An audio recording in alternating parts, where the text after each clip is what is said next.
আর যারা কোরআন জানার পর কোরআন অনুযায়ী আমল করলো না, তারা জালিম, তারা জুলুমবাজ। রাসূল করিম সাল্লাল্লাহু আলাইহি ওয়াসাল্লামের অসংখ্য অগণিত হাদিসে পাকের মধ্য থেকে একটি হাদিসে পাক আপনাদের সামনে উপস্থাপন করেছি। হাদিসের পাকের মধ্যে আল্লাহ রাসূল বলেন, আল্লাহ তাআলা যার মঙ্গল ভালাই কামনা করেন, আল্লাহ তাআলা তাকে দ্বীনের জ্ঞান দান করেন। এই হলো আয়াত ও হাদিসের সংক্ষিপ্ত তরজমা। আল্লাহ তাআলা আমাকে এই আয়াত ও হাদিসের আলোকে কিছু সহি সহি কথা বলার মতো, আপনাদেরকে শোনার মতো, আমাদের সকলকে আমাদের বাস্তবিক জীবনে আমল করার মতো মানসিকতা নিয়ে বলা এবং শোনার মতো তৌফিক দান করুন। সকলেই বলি আমিন। কোরআনের আমানত এমন একটি আমানত, কোরআনের জ্ঞান এমন একটি জ্ঞান, যে জ্ঞানটা মানুষের মধ্যে না থাকলে পরে সেই মানুষ কোরআনের আয়াত পড়ার পর বলতে পারে কুল আউযু বিরাব্বিন নাস, আল্লাহ তাআলা নাচতে বলছে। এটা কি সঠিক ব্যাখ্যা না অপব্যাখ্যা?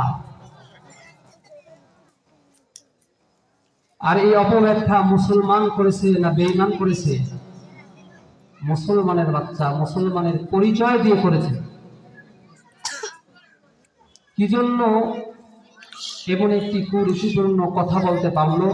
কোরআন নিয়ে কথা বলার পরও তার পক্ষে মানুষ সাফাই গাওয়ার অভাব নাই। কি জন্য পারলো? একটা ঘটনার মাধ্যমে বুঝতে পারবে। একটা জনপদে আবহাওয়া বার্তা থেকে খবর আসলো, যেই জনপদে এমন একটি বন্যা হতে পারে কিছুদিনের মধ্যে। ওই বন্যায় যে পানিগুলো আসবে, পানিগুলো এমন বিষাক্ত থাকবে, পানি পান করলে মানুষ পাগল হয়ে যাবে। এই কথাটা যখন মন্ত্রী পরিষদ জানলো, দেশের যিনি দায়িত্বে ছিলেন তিনি জানলেন, তখন চিন্তা করলেন বন্যা হলে তখন পানি আসবে, সেই পানি পান করলে সব পাগল হয়ে যাবে, তখন দেশ চালাবে কারা? চিন্তা করলে সব পাগল হয়ে গেলে দেশ চালাবে কারা? এই জন্য কিছু ভালো থাকা দরকার। ভালো পানি মজুদ করো, বন্যা যতদিন থাকবে ততদিন যেন আমরা পান করে সুস্থ থাকতে পারি। আবহাওয়া অফিস থেকে যে বার্তা এসেছে, বার্তা অনুযায়ী বন্যা হয়ে গেছে, পানি আসছে, পানি যারা পান করেছে সব পাগল হয়ে গেছে। রাজার আদেশে প্রশাসনিক যত ব্যক্তিবর্গ ছিল এবং তার মন্ত্রী পরিষদ, তারা ভালো পানি পান করে তারা সুস্থ থেকে গেল। বন্যা শেষ, সব পাগল, সব পাগল। এখন মন্ত্রী পরিষদ তাদেরকে বুঝাচ্ছে, তোমরা পাগল, আমাদের কথা তোমরা মানো।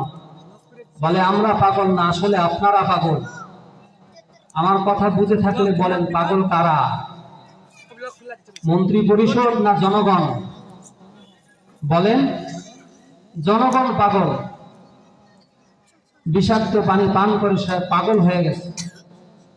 আজ আমরা মুসলমানেরা, আমাদের মধ্যে ইহুদি বৌদ্ধ খ্রিস্টানেরা সেট করে দিতে সক্ষম হয়েছে যে আলেম ওলামারা কিছুই জানে না, তারা দুনিয়ার কোনো কিছুই বোঝে না, তাদেরকে বুঝানো দরকার, অনেক পড়াশোনা করা দরকার।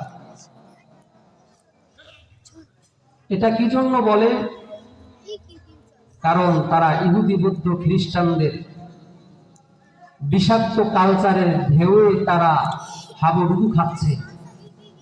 এজন্য আমাদের ইসলাম ধর্মের আলেমদেরকে আজকে তারা মূর্খ বলে, তারা বলে কিছুই জানে না। এটা বলে কি জন্য? আসলে তারা নিজেরা পাগল। আর পাগল হওয়ার কারণে আজ 92% মুসলমানের দেশে মহান আল্লাহ রব্বুল আলামিনের শানে এমন কুরুচিপূর্ণ কথা বলে এখনো সে সুস্থভাবে আছে।